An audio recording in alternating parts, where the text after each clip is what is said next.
So the spring is in the air. It's much nicer out. It is April. It's kind of crazy to think that it's already been so long. It's been over a year since the pandemic started, and most of us are probably feeling a little bit rusty, maybe feel like we need to be more active, we need to start getting out there. Now that it's nicer, it's a little bit more inspiring to just be out there in the world and just interact with our environment and with other people. One activity that comes to mind that is very minimalist in a way, it doesn't require a facility per se, it does not require equipment other than shoes, is running. You start to jog, you get to your road route or your track, and you did your 5 to 10 minute warm up, and you feel okay, all right, so I guess I can start training. However, it will help you to consider potentially doing some warm-ups, some mobility exercises, balance exercises, and so forth to help improve your experience. So let's get into it. This is a preliminary sequence to more advanced exercises that will be shown later, beginning in the kneeling squat or kneeling sit position. And we'll be coming onto one knee and stepping forward into a lunge position, focusing on lengthening through the rear hip, stepping into the heel and then letting the rest of the foot come to the floor, gently extending through the rear hip, keeping a sense of length through your torso,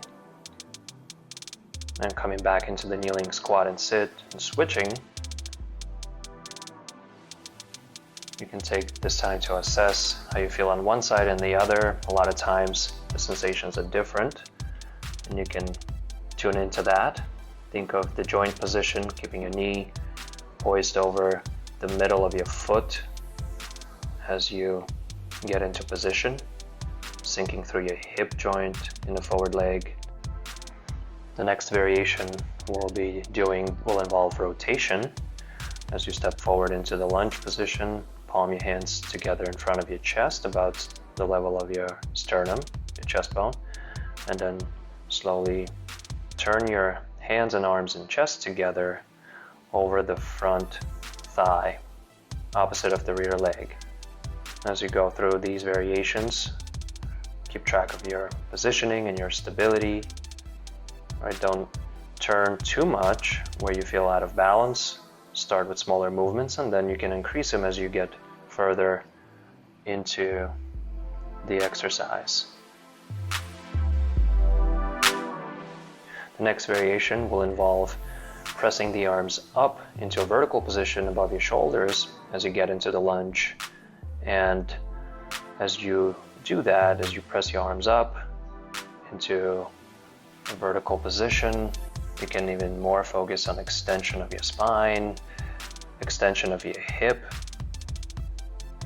maintaining stability throughout, good control, but also pliability with the movement, just gently easing in, doing what's comfortable for you, not arching too much, just following the feeling of comfort and a sense of length through the front of your body and especially the rear hip. This can be challenging for shoulder mobility, so be gradual with these movements and take your time to warm up before you go further into the range. The next kneeling lunge variation will involve side bending. As you step into the lunge position, you slowly raise the arm on the side where your leg is back. Just slowly reach up a little bit and then take it over to the opposite side, creating a sense of length through one side of your rib cage and then allowing the other side to shorten respectively. Then come to kneeling squat sit, switch legs. Be careful with the arms. Again, it could be challenging on shoulder mobility as well. So take your time to work up to it. This is a good way to help open up the joints in your back as well as your hip and warm up those muscles surrounding your spine and hips, building off of what you already done. Take your time to balance this out, as it does involve a fair amount of stability to be able to side bend and keep your pelvis and hips and knees in position. The next variation is a kneeling lunge to hamstring sit. The shape might remind you of a pistol squat in a way. You begin by getting into that lunge stance as before, and then slowly lifting the toes on the forward foot upwards as you shift your pelvis back toward the rear heel.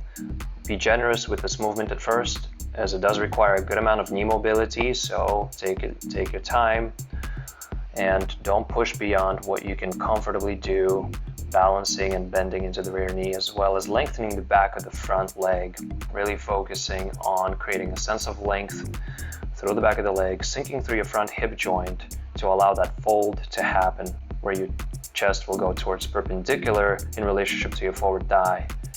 Again, kneeling squat, stepping into the forward lunge, lifting the toes on the front leg, shifting your pelvis back toward the rear heel, allowing your chest to tilt more or less perpendicular to your front leg, and really focusing on the sense of lengthening through the whole back of your leg, hamstrings and calves. Be careful not to hyperextend the knee though. Some of us do have the capacity for more mobility at the knee joint, so keep paying attention to a stacked position more or less, and if it does hyperextend, keep it slightly soft and avoid creating stress on your knee joint.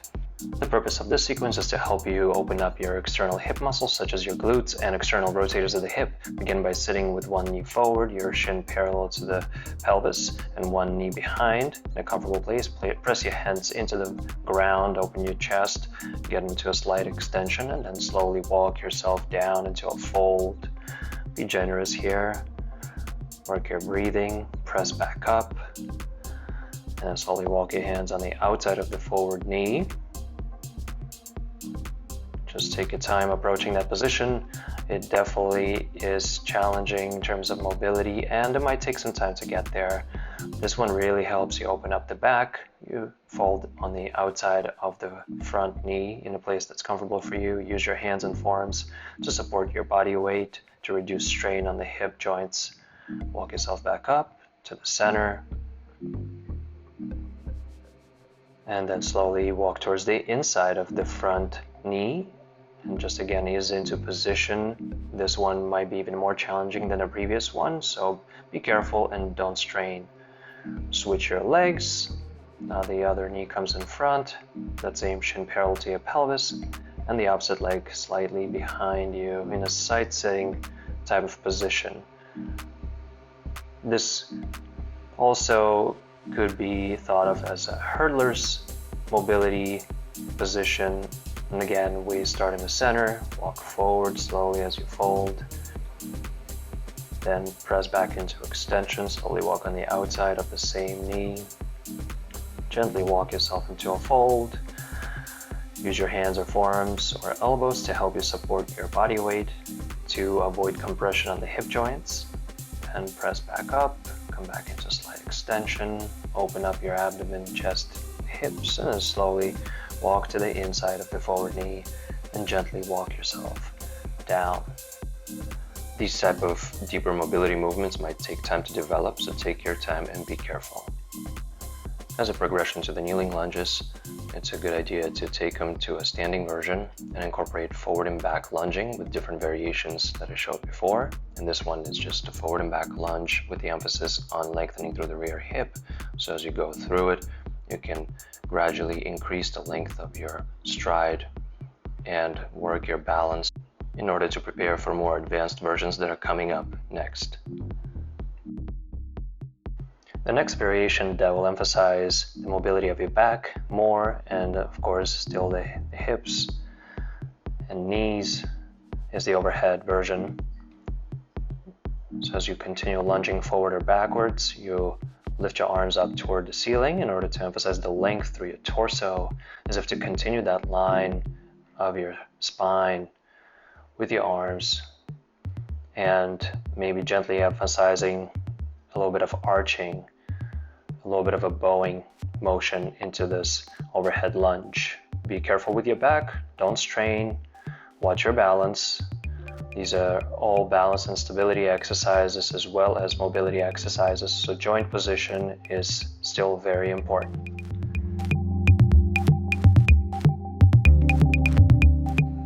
Next up are rotation lunges.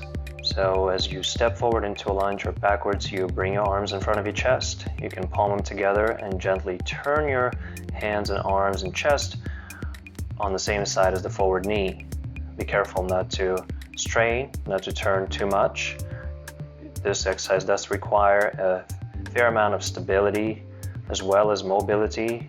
The main part that's mobilizing is the chest, the rib cage. As you stabilize your hips and knees, there will be very minimal movement in those parts of your body. So watch your balance, stability, and mechanics, and take your time. Now the last but not least of these lunges will be the side bending lunge, where you step forward or backwards and you take one arm toward the ceiling or the sky, depending on where you are, and you slowly reach up and over, still keeping that sense of length through the side of your spine and your ribs and hip, gently lengthening over, still maintaining balance, stability, control over this movement, allowing for breathing to happen easily. This is a great one to help you open up your back muscles and spinal joints.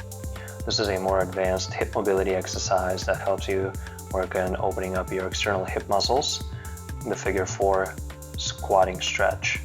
So you begin by standing on one leg, place one shin, lower part of that shin across the standing thigh, and find a resting place above the kneecap with that lower part of the shin, and slowly fold into a squat. You're going to take your pelvis back, bend your knee, and shift your pelvis away from the front shin.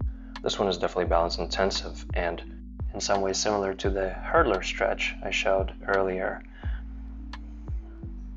Think about employing squat-like mechanics as you translate your weight onto your standing heel and folding through your hip and knee joints carefully, maintaining balance and stability. Here's a front view of this figure 4 squat mobility exercise on one leg. So take your time to develop good mechanics and good awareness of your joint position. And to help you with balance, you can rest your hands on the front shin like I'm doing. Just keep it light with pressure, don't push hard into it, and just use it for a little bit of assistance with your balance. In my practice and experience, I find a lot of value incorporating mobility work into more dynamic work, such as running arms in a runner stance that incorporates stability as well as dynamic movement. And then, of course, if you want to focus more on balance, you can do a single leg version with the running arms, where the focus is hip stability and balance, while you allow your arms to move around your body with control. Dynamic balance exercises are a great way to consolidate and integrate information from the previous slower mobility training preceding this stage of warming up. The last thing you can do is finish up with some dynamic training like high knees and then incorporating that into stride outs. Studies show that sport-specific or activity-specific warm-up exercises such as mobility exercises shown in this video, specific form drills, are not only helpful in boosting your performance, but also helping you prevent injury and make your training sustainable in the long term.